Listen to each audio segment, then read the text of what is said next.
ഉയരക്കൂടുതൽ കൊണ്ടോ കരുത്തുറ്റ ശരീരം കൊണ്ടോ എതിരാളികളെ നേരിടുന്നവനായിരുന്നില്ല ലൂക്ക. ഒറ്റനോട്ടത്തിൽ ഫിസിക്കലി അയാൾ കാൽപന്തിന് യോഗ്യനല്ലെന്നും നിങ്ങൾക്ക് തോന്നിയേക്കാം. കുട്ടിക്കാലത്ത് ലൂക്ക നേരിട്ട പ്രതിസന്ധികളെ തരണം ചെയ്തുകൊണ്ടാവണം അയാളുടെ കാലുകൾക്കും മനസ്സിനും കാരിരുമ്പിന്റെ കരുത്താണ് ഏതു വലിയ എതിരാളികൾക്കും നാശം സമ്മാനിക്കുന്ന മാഡ്രിഡിന്റെ മധ്യനിരയുടെ ചാണക്യൻ. ചെറുപുഞ്ചിരിയോടെ നീട്ടിവളർത്തിയ മുടിയുമായി റയലിൽ അയാൾ തീർത്തതെല്ലാം വിസ്മയങ്ങളായിരുന്നു. മൈതാനത്ത് അനാവശ്യ പ്രകോപനങ്ങൾക്ക് പോവാത്ത മീഡിയക്കാരുടെ ചർച്ചകളിൽ വലിയ തോതിൽ നിറഞ്ഞവനായിരുന്നില്ല ലൂക്ക. അയാൾ നിറഞ്ഞതൊക്കെയും ആ കാലുകളുടെ ചലനങ്ങളിലായിരുന്നു. മുന്നേറ്റത്തിൽ BBC സഖ്യം അരങ്ങത്തീർത്തിരുന്ന കാലത്തും അതിനുശേഷമൊക്കെയും മധ്യനിരയിൽ മോഡ്രിച്ചിന്റെ പാസുകളായിരുന്നു റയലിൽ ഗോളുകളായി മാറിയിരുന്നത്. കൃത്യതയാർന്ന പാസുകൾ കൊണ്ടും മനോഹരമായ ട്രവേല ഗോളുകൾ കൊണ്ടും പതിറ്റാണ്ടുകാലം റയൽ മാഡ്രിഡിന്റെ തൂവള്ള ജേഴ്സിയിൽ അയാൾ നിറഞ്ഞു നിന്നു. ഒടുക്കം ആ വാർത്ത വന്നിരിക്കുന്നു. ഒരു ദശാബ്ദത്തോളം നീണ്ട മാഡ്രിഡ് വാസത്തിനു ശേഷം ലൂക്ക മോഡ്രിച്ച് പടിയിറങ്ങുന്നു. റയലിന്റെ സുവർണകാലത്തിൽ ടീമിനോടൊപ്പം ഉണ്ടായിരുന്നവരിൽ ഒരാൾ കൂടി സാന്റിയാഗോ വിടുന്നു. റയലിനെ സംബന്ധിച്ച് മോഡ്രിച്ചിന്റെ വിടവാങ്ങൽ ഒരു തീരാനഷ്ടം തന്നെയായിരിക്കും. അളന്നു മുറിച്ച പാസുകളും ഡിഫൻസിനെ കീറി മുറിക്കുന്ന ത്രൂ ബോളുകളും ഒരു നായകനായി ടീമിനെ നയിക്കാൻ സാധിക്കുന്ന ഒരാളെയാണ് റയലിന് നഷ്ടമാകുന്നത്. അതവർ മിസ് ചെയ്യുമെന്നുറപ്പാണ്. 2012 പ്രീമിയർ ലീഗിലെ ടോട്ടനാമിൽ നിന്നും ലൂക്ക മോഡ്രിച്ച് റയൽ മാഡ്രിഡിലേക്ക് കടന്നു വരുന്നത്. 5 വർഷത്തെ കോൺട്രാക്റ്റിൽ മാഡ്രിഡിന്റെ ഐക്കോണിക് ജനറേഷനിലേക്ക് ലൂക്കയുടെ കടന്നുവരവ് വലിയ വിമർശനങ്ങൾക്ക് വഴിവെച്ചിരുന്നു.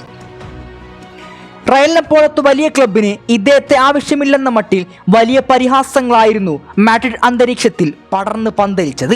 സെമിക്കെതിരെയും ഒസിലും സാബി അലോൺസോയുമെല്ലാം അരങ്ങത്തിറക്കുന്ന മാഡ്രിഡ് മധ്യനിരയിൽ തനിക്കൊരു പകരക്കാരൻ റോള് മാത്രമായിരിക്കും ഉണ്ടായിരിക്കുക എന്ന കൃത്യമായ ബോധ്യം അയാൾക്കുണ്ടായിരുന്നു. തനിക്ക് ലഭിച്ച ചാൻസുകളെ മുതലെടുത്തും പിന്നീട് സിദാന്റെ കടന്നുവരവോടെ ആദ്യ ലെവലിലെ സ്ഥിര സാന്നിധ്യമായതോടെ മാഡ്രിഡ് മുൻനിരയിലേക്ക് അയാൾ കുതിച്ചെത്തി.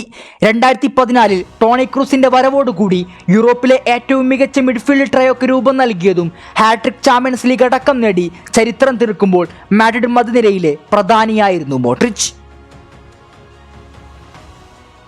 2018 ലോകകപ്പ് ഫുട്ബോളിൽ ക്രൊയേഷ്യ എന്ന ചെറിയ രാജ്യത്തെ ഫൈനൽ എന്ന വലിയ വേദിയിലേക്ക് എത്തിച്ച് ലൂക്ക രാജ്യത്തിനു വേണ്ടിയും ഹീറോയാകുന്നുണ്ട്.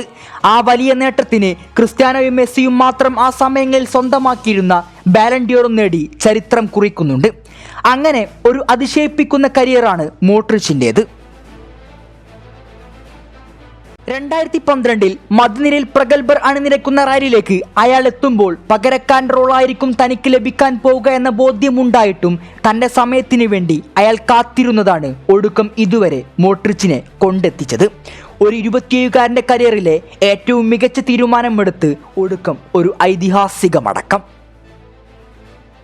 ഫുട്ബോളിലെ അവസാന സമയങ്ങളിൽ പന്ത് തട്ടുമ്പോഴും ടീമിനോ താരങ്ങൾക്കോ ഒരു ബാധ്യതയായിരുന്നില്ല അയാൾ.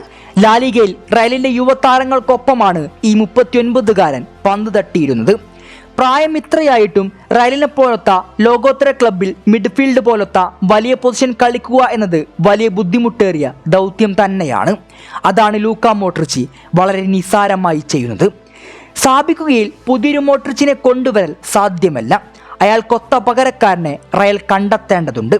മോഡ്രിച്ചിന്റെ മധ്യനിരയിലെ വിസ്മയങ്ങൾ അവസാനിച്ചിരിക്കുന്നു. ഇനി യുവതാരങ്ങളുടെ ഊഴമാണ്.